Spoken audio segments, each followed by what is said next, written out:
ఖమ్మం జిల్లా తెలంగాణలో అత్యంత ప్రాధాన్యత కలిగిన జిల్లాల్లో ఒకటి. దీనికి అటు చారిత్రక నేపథ్యం, ఇటు ప్రకృతి సౌందర్యం మరియు పారిశ్రామిక అభివృద్ధి కలగలిసి ఉంటాయి. ఖమ్మం జిల్లా పేరు వెనుక ప్రధానంగా ఒక పురాణ గాథ మరియు ఒక చారిత్రక కారణం ప్రాచుర్యంలో ఉన్నాయి. స్తంభాద్రి. ఖమ్మం నగరంలో ఒక పెద్ద నిలువురాతి కొండ ఉంది. దీనినే స్తంభాద్రి అని పిలిచేవారు. పురాణగాథ. కృతయుగంలో హిరణ్యకశిపుడిని సంహరించడానికి శ్రీ మహావిష్ణువు స్తంభం నుండి నరసింహుడిగా ఉద్భవించాడని మనకు తెలుసు. ఆ స్తంభమే ఈ కొండ అని స్థానికుల నమ్మకం. ఈ కొండపై వెలిసిన స్వామిని స్తంభాద్రి నరసింహస్వామి అని పిలుస్తారు. కాలక్రమేణా స్తంభం అనే పదం ఉర్దూ లేదా స్థానిక భాషా ప్రభావంతో ఖమ్మంగా మారిందని చెబుతారు. ఖమ్మం ఖిల్లా. మరో కథన ప్రకారం నగరంలోని కొండపై ఉన్న కోటలో ఒక పెద్ద స్తంభం ఉండేది. ముస్లిం రాజుల పరిపాలనా కాలంలో ఈ ప్రాంతాన్ని ఖమ్మం మెట్టు అని పిలిచేవారు. ఉర్దూలో ఖమ్ అంటే స్తంభం అని అర్థం. అలా ఖమ్ నుండి ఖమ్మం అనే పేరు స్థిరపడిందని చరిత్రకారుల అభిప్రాయం. 1953 వరకు ఖమ్మం ప్రత్యేక జిల్లాగా లేదు. ఇది వరంగల్ జిల్లాలో భాగంగా ఉండేది. అక్టోబర్ 1, 1953న ఖమ్మం ఒక స్వతంత్ర జిల్లాగా ఏర్పడింది.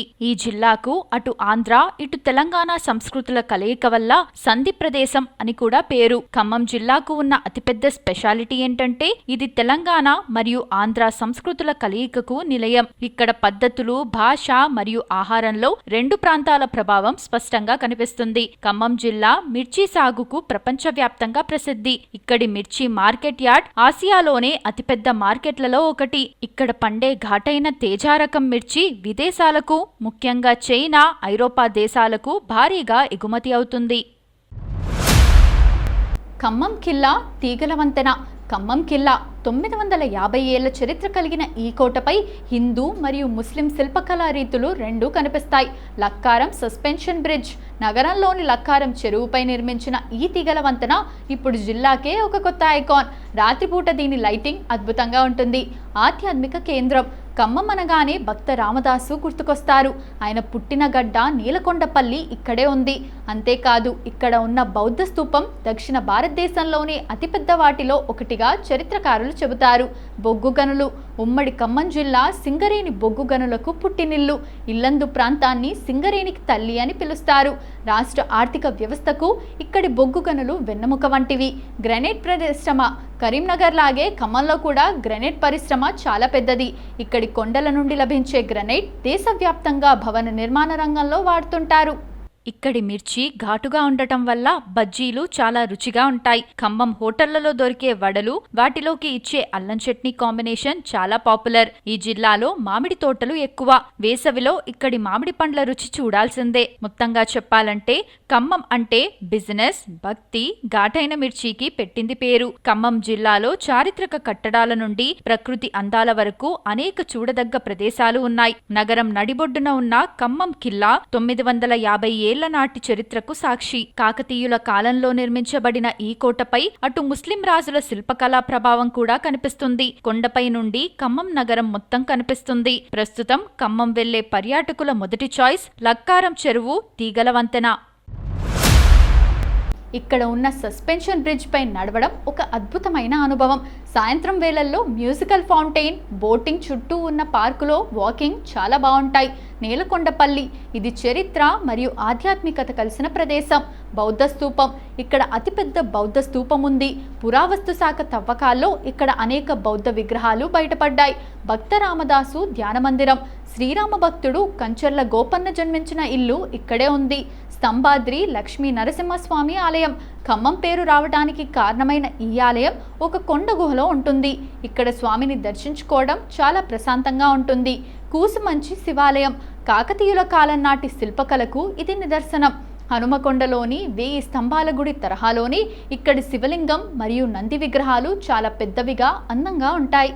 పాలేరు రిజర్వాయర్ ఒక అందమైన పిక్నిక్ స్పాట్. ఇక్కడ నీటి నిల్వ మరియు చుట్టూ ఉన్న ప్రకృతి దృశ్యాలు పర్యాటకులను ఆకట్టుకుంటాయి. ఇక్కడ వాటర్ స్పోర్ట్స్ కూడా అందుబాటులో ఉంటాయి. వైరా రిజర్వాయర్ చాలా పాత ప్రాజెక్ట్. చుట్టూ కొండలు, మధ్యలో నీటితో ఈ ప్రాంతం ఫోటోగ్రఫీకి చాలా బాగుంటుంది. ఇక్కడ బోటింగ్ సౌకర్యం కూడా ఉంది. ఖమ్మం నుండి సుమారు 120 కిలోమీటర్ల దూరంలో ఉంది భద్రాచలం. శ్రీరాముని దర్శనం కోసం ఇక్కడికి వెళ్ళొచ్చు. పర్ణశాల భద్రాచలం నుండి 35 కిలోమీటర్ల దూరంలో ఉంటుంది. సీతారాములు వనవాసం చేసిన ప్రదేశం ఇది. Kinnerasani dam wild life sanctuary, ప్రకృతి ప్రేమికులకు స్వర్గం.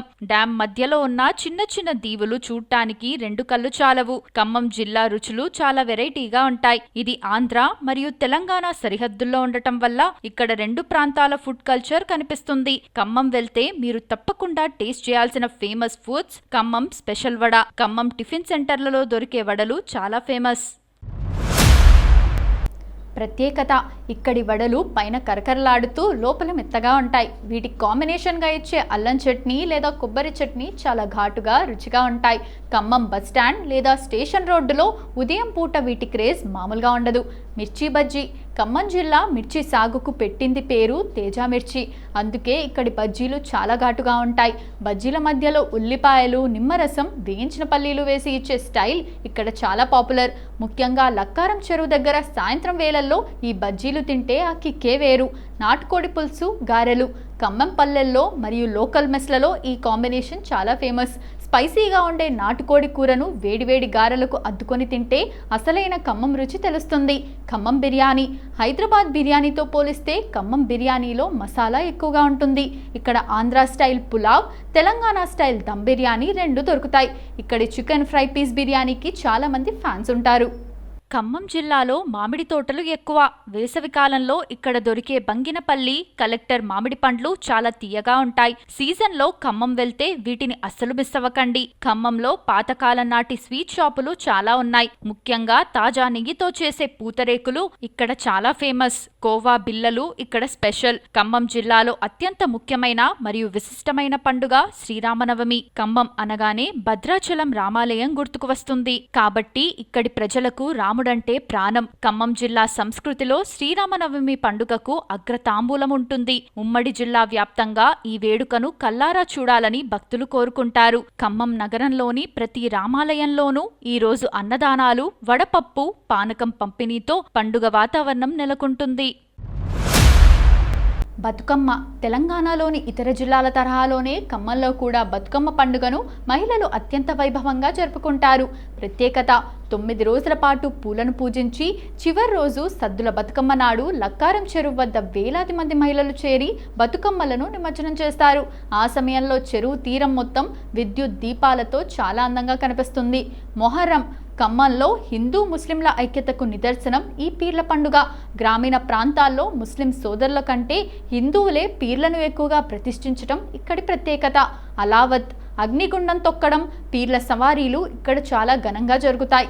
సంక్రాంతి, ఖమ్మం జిల్లా ఆంధ్ర సరిహద్దుల్లో ఉండటం వల్ల ఇక్కడ సంక్రాంతి ప్రభావం చాలా ఎక్కువగా ఉంటుంది. 3 రోజుల పాటు గంగిరెద్దుల కోలాహలం, పిండి వంటలు, గాలిపటాల పోటీలతో ఊళ్ళన్నీ సందడిగా ఉంటాయి. వైకుంఠ ఏకాదశి, ఖమ్మం జిల్లాలోని నరసింహస్వామి ఆలయాలు, భద్రాచలం ఆలయంలో ఈ పండుగ చాలా ప్రత్యేకం. ఉత్తర ద్వార దర్శనం కోసం భక్తులు తెల్లవారుజాము నుండే క్యూ కడతారు. మొత్తంగా చెప్పాలంటే ఖమ్మం ప్రజలు రామభక్తిని, తెలంగాణ బతుకమ్మ సంస్కృతిని సమానంగా ఆరాధిస్తారు. ఖమ్మం జిల్లా రాజకీయ, చైతన్యవంతమైన మరియు సాహిత్య నేపథ్యం కలిగింది. ఖమ్మం జిల్లా అనగానే మొదట గుర్తొచ్చే పేరు భక్త రామదాసు. భద్రాచలంలో శ్రీరాముడి ఆలయాన్ని నిర్మించిన గొప్ప వాగ్గేయకారుడు. ఆయన రాసిన రామదాసు కీర్తనలు తెలుగు సాహిత్యంలో, సంగీతంలో చిరస్థాయిగా నిలిచిపోయాయి. జలగం వెంగళరావు ఖమ్మం జిల్లా రాజకీయ ధృవతార. ఉమ్మడి ఆంధ్రప్రదేశ్ మాజీ ముఖ్యమంత్రి. ఖమ్మం జిల్లా అభివృద్ధికి, ముఖ్యంగా పరిశ్రమలు మరియు సాగునీటి ప్రాజెక్టుల ఏర్పాటులో ఈయన కృషి మరువలేనిది. దాశరథి కృష్ణమాచార్యులు నా తెలంగాణ కోటి రత్నాల వీణ అని ఎలుగెత్తి చాటిన మహాకవి. నేలకొండపల్లి సమీపంలోని గూడూరు ప్రస్తుతం మహబూబాబాద్ జిల్లాలో ఉన్న వీరి జీవితం ఖమ్మంతో ముడిపడి ఉంది. నిజాం పాలనకు వ్యతిరేకంగా పోరాడారు. ఆంధ్రప్రదేశ్ రాష్ట్ర స్థాయి కవిగా గుర్తింపు పొందారు.